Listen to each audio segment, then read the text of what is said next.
সন্ধ্যা হয়ে এলো, স্বামী সেই সকালবেলা বেরিয়ে গিয়েছে, এখনো তো ফিরে আসছে না ঠাকুর।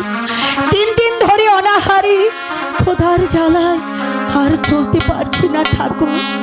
ঠাকুর আর কত দুঃখ দেবে ঠাকুর, আর কত কষ্ট দেবে। অতি ভগবান হে,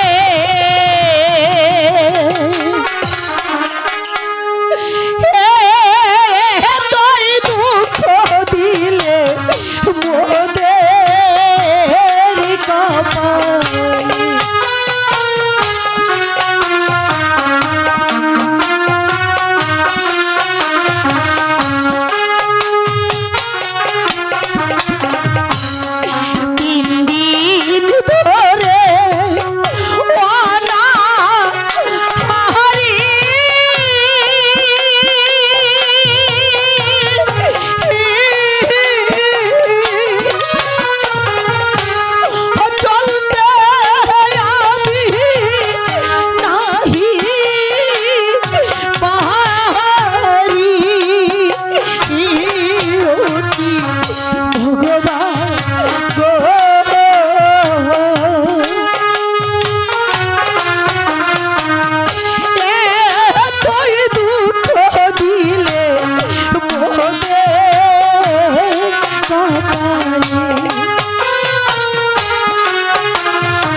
সত্যবতী, সত্যবতী, স্বামী এই তো আমি এসেছি প্রিয়ে।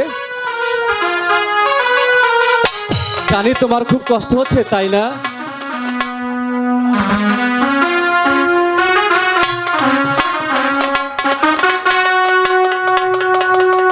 না স্বামী, আমার কোনো কষ্ট নেই। আমি তোমার ঘরে 3 দিন কেন, সারা জীবন অনাহারে কাটিয়ে দিতে পারবো। তোমার চরণ পুষবো স্বামী,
সেই সকালবেলা কোঠার হাতে নিয়ে বেরিয়ে গিয়েছো, আর এখন এসে তো তুমি চাল ডাল নিয়ে, এসব তুমি কোথায় পেলে স্বামী? জানি না প্রিয়ে, কোন পুণ্যের ফলে তোমাকে আমি স্ত্রী রূপে পেয়েছিলাম। স্বামী,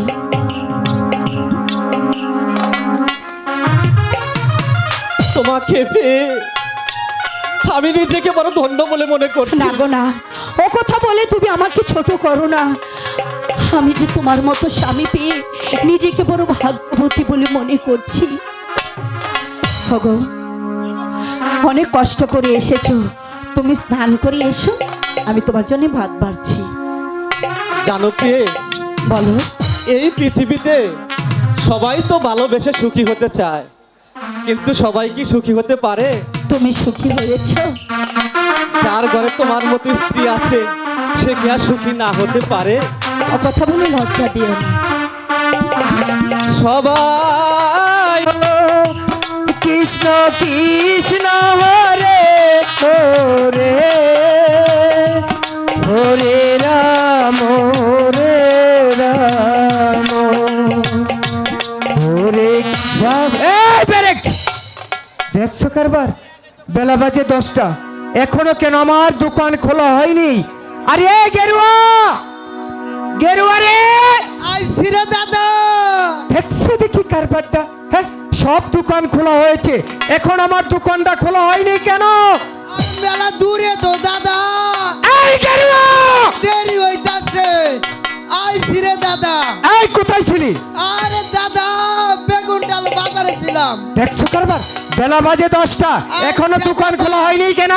এখন তো আগান পারি। জলদি দোকান খোল, ভালো করে খোল।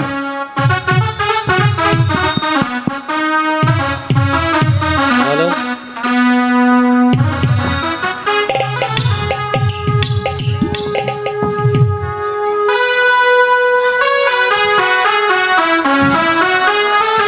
ও কি দোকানি বাহা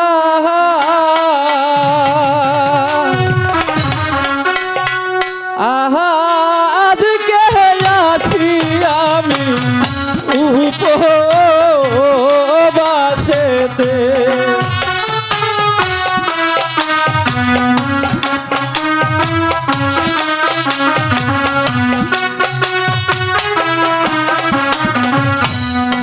উচিত মূল্য দিয়ে গরি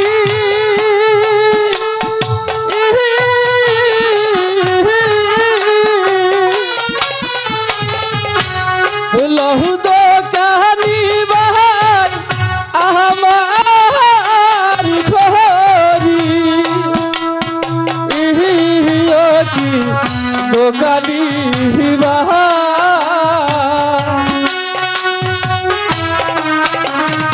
আজকে আছি আমি উপবাসেতে।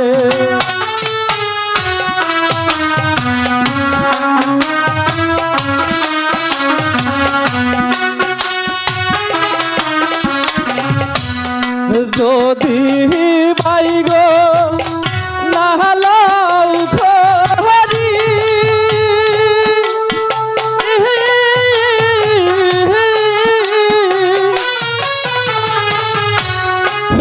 উচিত মূল্য দিয়া করি দোকানি বাহা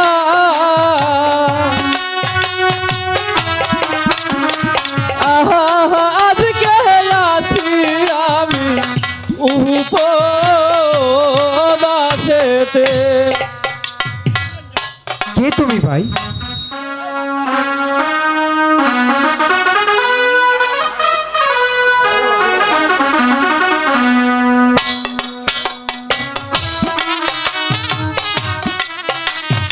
কে তুমি? তুমি 3 দিন ধরে অনাহারে? তোমার মাথায় খড়ির বোঝা কেন?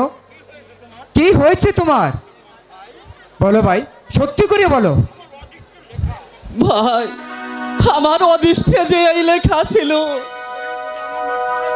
তাই তো এই খড়ির বোঝা আমার মাথায়। কেন ভাই?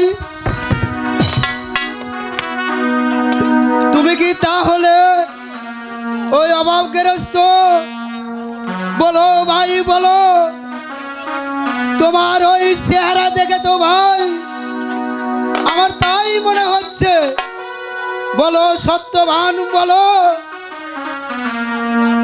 তোমার এই দৃশ্য আমি আর সহ্য করতে পারছি না ভাই, এই সহ্য দৃশ্য করতে পারছি না। দোকানি ভাই, আজ আমি আমার স্ত্রীকে নিয়ে 3 দিন ধরে অনাহারে আছি ভাই। ক্ষুধার জ্বালা আর সহ্য হচ্ছে না।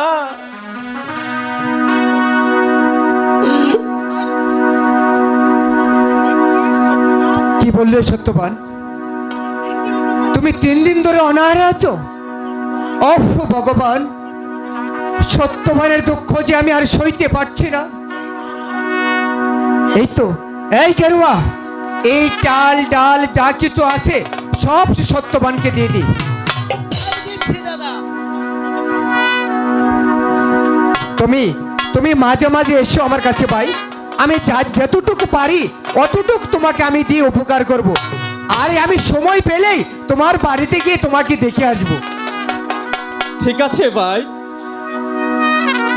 জানি না ক্ষুধার জ্বালায় আমার প্রিয় সত্যবতী বেঁচে আছে কিনা। আমি যাই ভাই, বিলম্ব যে আমার আর সহ্য হচ্ছে না। ঠিক আছে ভাই, তুমি যাও। আই গেরুয়া, ওই, এটি মাথা হইলো।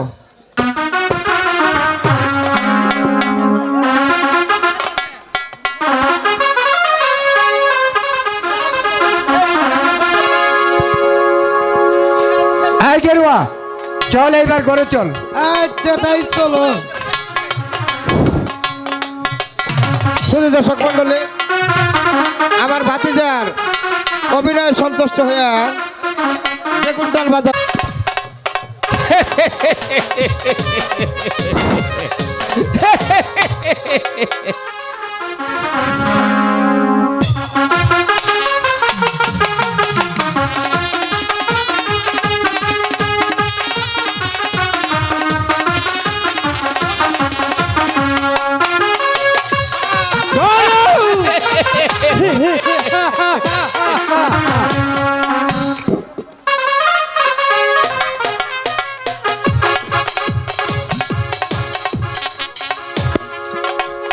কে তুমি? সত্য করে পরিচয় দাও, তা না হলে আমার হাতের এই অস্ত্রের আঘাতে তোমাকে আমি করব নির্মম ভাবে হত্যা। আমি রঞ্জিত রাজা সৈনিক, তুমি? আমি অজয় রাজার সেনাপতি। তাহলে এসো আমার সঙ্গে যুদ্ধে, তুমি প্রস্তুত হয়ে যাও। হয় দেখা যাক কার বাহুতে কত শক্তি। হ্যাঁ, তাই দেখা যাক।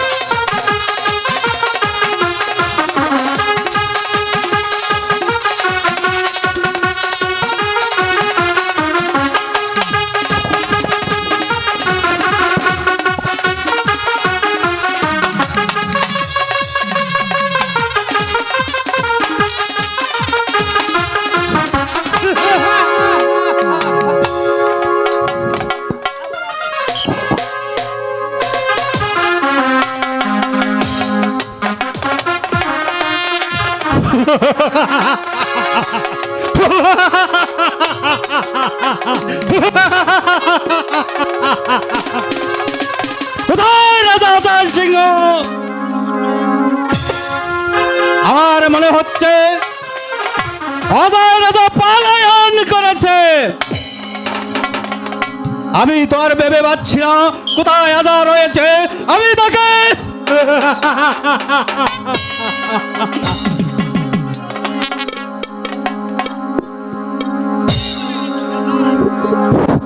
তুমি কি রাজা রঞ্জিত সিংহ? বলো, তুমি আমার সঙ্গে যুদ্ধ করবে না তোমার জীবনটা আমার হাতে দেবে?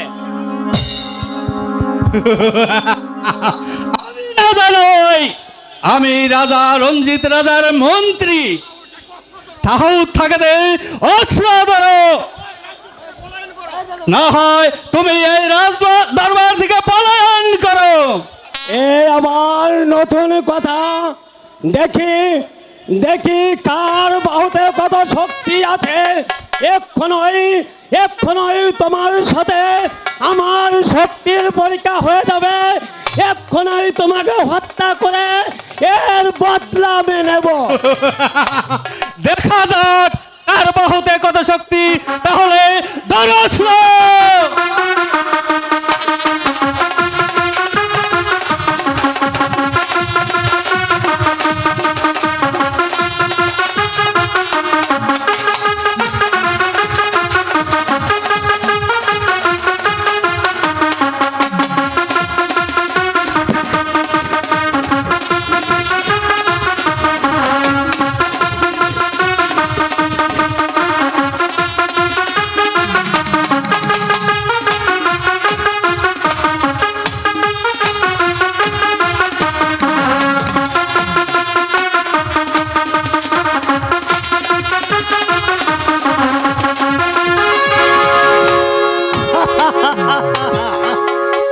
এই এই সামান্য শক্তি নিয়ে তুমি এসেছো এই রঞ্জিত রাজার সঙ্গে যুদ্ধ করতে।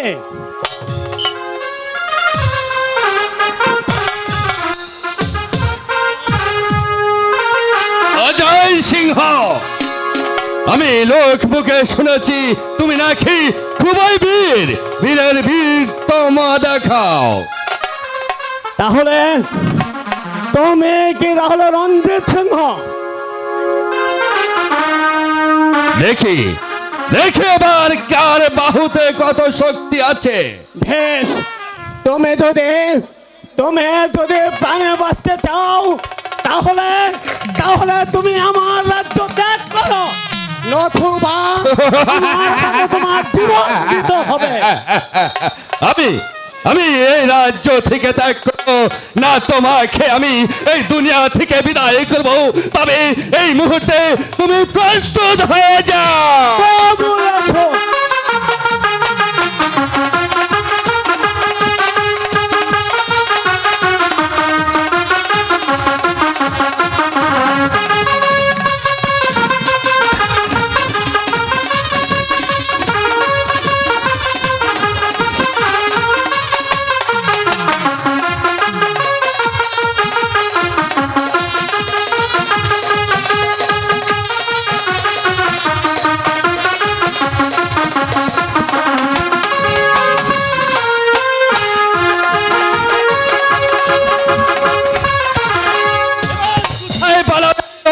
অজয় রাজা,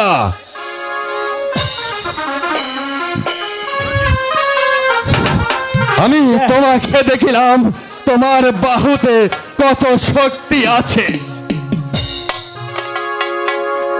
তাই তুমি শক্তির গর্মিমা দেখাও। এবার দেখি আবার বেশ, তাহলে ধরো অস্ত্র, করো যুদ্ধ, দেখি তোমার শক্তির পরীক্ষা।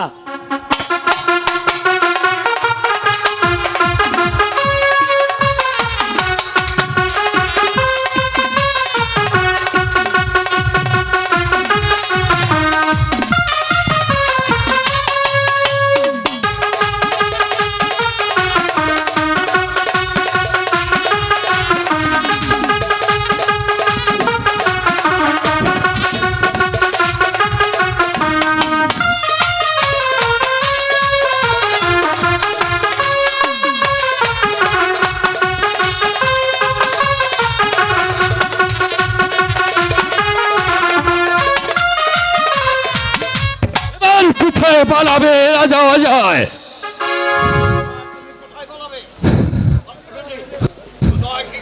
অজয় সিংহ, এবার তুমি কোথায় পালাবে? কোথায় নরোত্তম?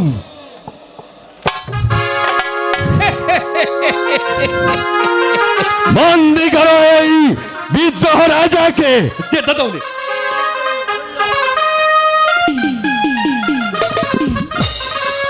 বলো রাজা,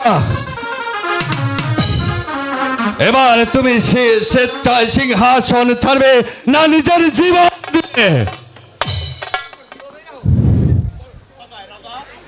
রাজা, আজ আমি তোমার হাতে বন্দী। তোমার যাহা খুশি তাহাই তুমি করিতে পারো, এতে আমার ভালার কিছুই নেই। এখন তোমার উপায় নেই রাজা। যাহা বলবে একদম পরিষ্কার করে বলো।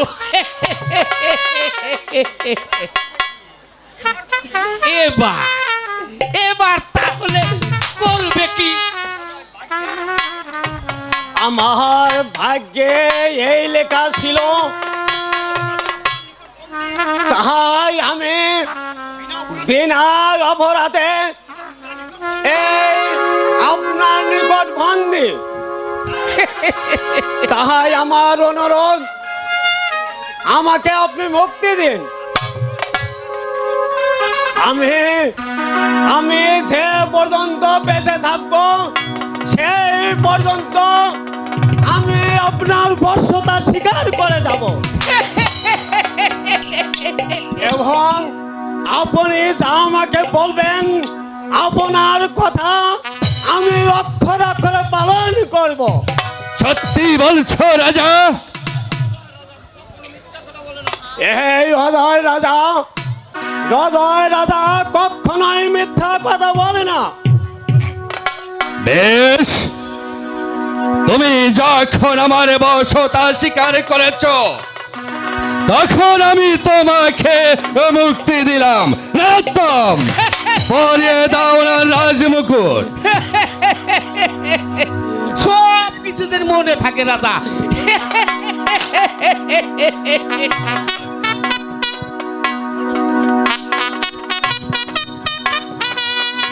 রাজা, আজ তোমার কোনো ভয় নেই। এখন থেকে তুমি হলে আমার বন্ধু। এসো এসো বন্ধু, আমরা আলিঙ্গন করি। ভাই, আজ থেকে আমরা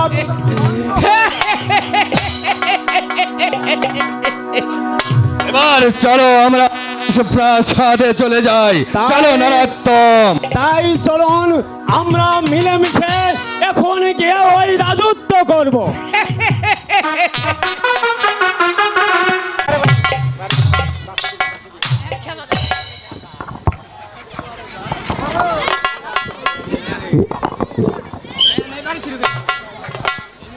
আদেশ করেন মহারাজ।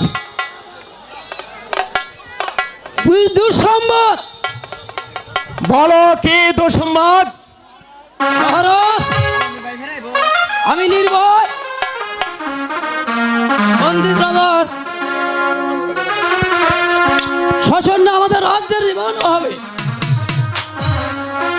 কে তার অভিপ্রায়? যুদ্ধ। বিনা যুদ্ধে কি ফিরে যাবে না, সেটাই তার কামনা। যাও সৈনিক, ওই সেনাপতিকে এই মুহূর্তে রাজ দরবারে প্রেরণ করো। তাই যাচ্ছি মহারাজ। না না না না, আমি অসম্ভব, আমি যে ভাবতে পারছি না পণ্ডিত রাজা বিনা কারণে আমার এই শান্ত রাজ্যে অশান্তির আগুন জ্বালিয়ে দিতে আসছে। বিনা অপরাধে সে আমার রাজ্য আক্রমণ করতে আসছে। আমি এর সম্মতি শিক্ষা দিব। কিসের জন্য ওই রাজা আমার রাজ্য আক্রমণ করতে আসছে, আমি এর বিচার করব। মহারাজ, শোনো সেনাপতি, ওই শোনো সেনাপতি মশাই, ওই রঞ্জিত রাজার সৈন্যদের কোলাহল। রঞ্জিত রাজা, তাই দিচ্ছি মহারাজ। হ্যাঁ সেনাপতি, বিনা অপরাধে সে সৈন্য সজ্জিত হয়ে আমার এই রাজ্য আক্রমণ করতে আসছে। আমরা তাহাকে সমাজের শিক্ষা দেওয়ার জন্য প্রস্তুত হয়ে যাই। আতেনে আপনি ভাববেন না মহারাজ, এই তো আমি যাচ্ছি। আমি রঞ্জিত রাজাকে উপযুক্ত শিক্ষা দিয়েই দেব যুদ্ধে। তাই হবে সেনাপতি, বাজাও ঢঙ্কার, ওরাও নিশান, রঙের মতো যাবে পারো, যেন রঞ্জিত রাজা কোনোভাবেই আমার রাজ্য থেকে পালিয়ে যেতে না পারে। আমরা তাকে এই সমাজে শিক্ষা দেব। রঞ্জিত রাজাকে উচিত শিক্ষা দিয়ে দেব।